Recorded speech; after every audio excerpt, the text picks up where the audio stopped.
Okay, I'm going to talk about something that I don't think really gets talked about enough, but maybe my vulnerableness will help someone else. But postpartum depression. And, I've struggled with anxiety and depression my entire life. Like, I've had it on and off, and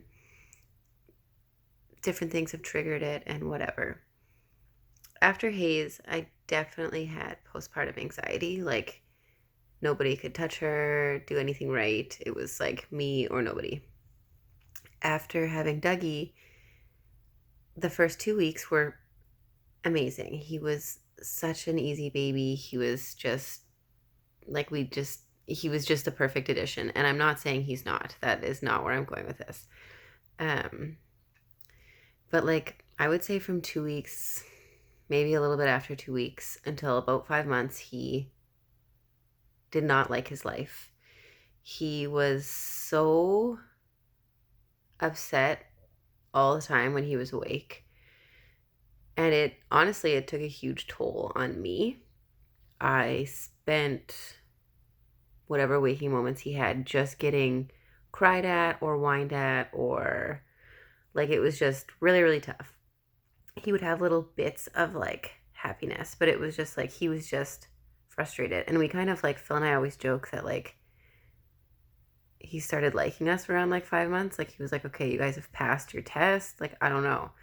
So, as brutal as this sounds, it almost made me like resent being a parent. Like, anytime, like, it started rubbing off on Hazley. Like, Hazley would ask me for something, and if I was like, you know what, no, kiddo, not right now, and she whined, it was like, why is that the only thing that anyone can do? Why does everyone just whine at me?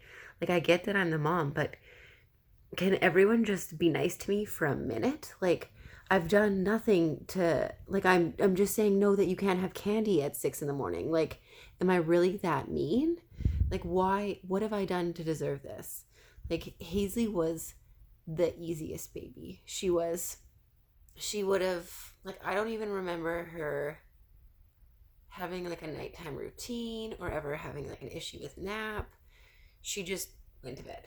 She didn't cry. And I mean, I had a way easier time breastfeeding with her. But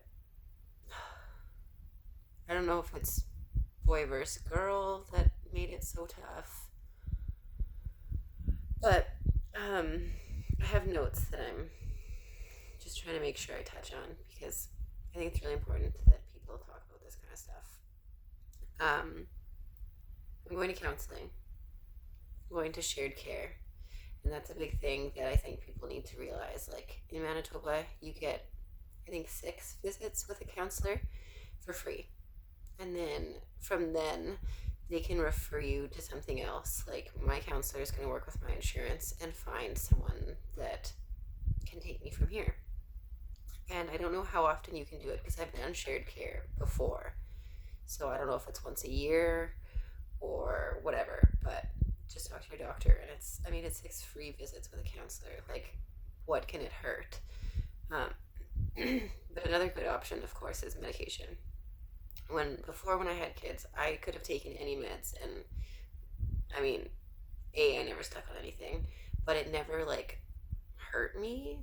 Now that I've had kids, I'm super, super sensitive, so I try something and I get so sick that I end up just I just choose to feel my head sick instead of like my stomach sick, which I decided is not the right way to go. I need to flip that. I need to get better. So my doctor had me. She gave me like a stomach lining pill as well, so that I could take the meds, and she started me on the very, very smallest dose, and then I had to cut the pill in a quarter. So I feel like I'm at the point where I have no excuse to not be on medication. I'm now up at the minimum dose without cutting a pill in half. And I'm gonna be honest, I don't feel a difference yet. But I'm hoping. I'm hoping. I'm hopeful. Um but yeah, I've had a hard time with meds, so I really hope that this works this time. Yeah, like, just back on going to my notes.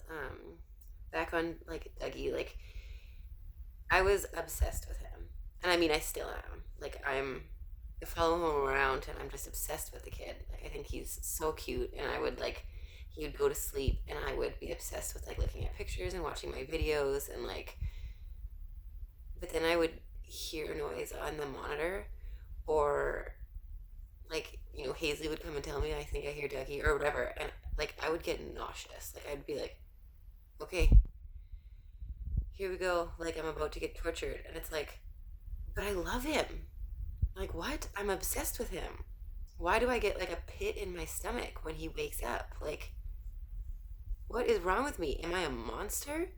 So then I don't tell anybody that I feel this way, right? Because what kind of a mother gets a pit in her stomach when her kid wakes up? I'm obsessed with my kids. Is there something wrong with me? And one of the big things I actually brought up to my doctor was sometimes I'm scared to tell my doctor these things for fear that she'd be like, oh my gosh, you're a horrible mom. We need to take your kids away.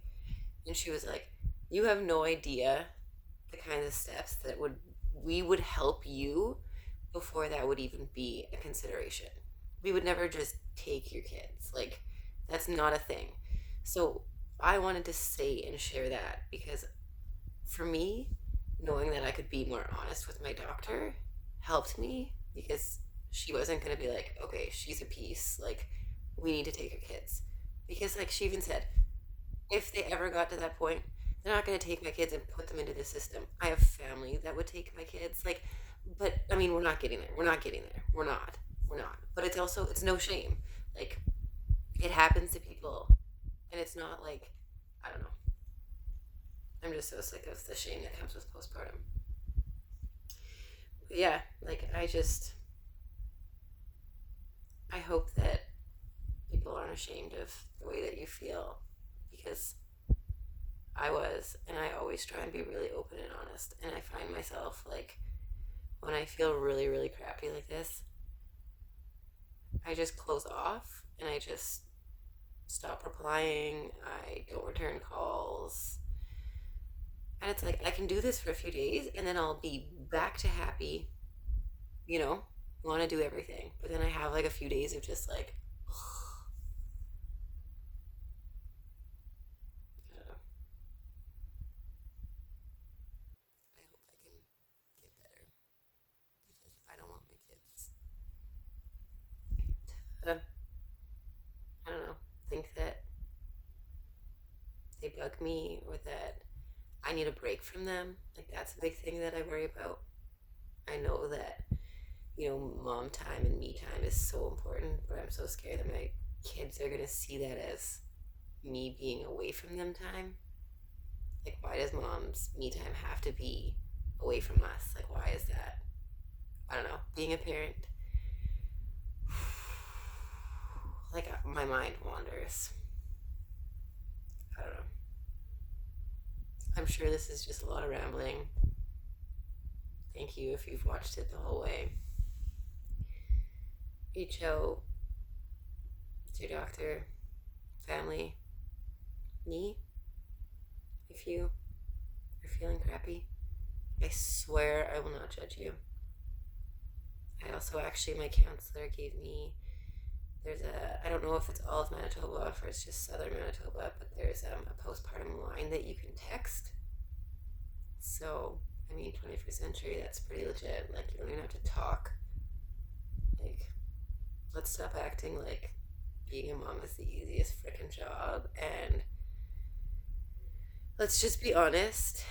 And I'm here for you. I hope you believe me, and I hope you reach out and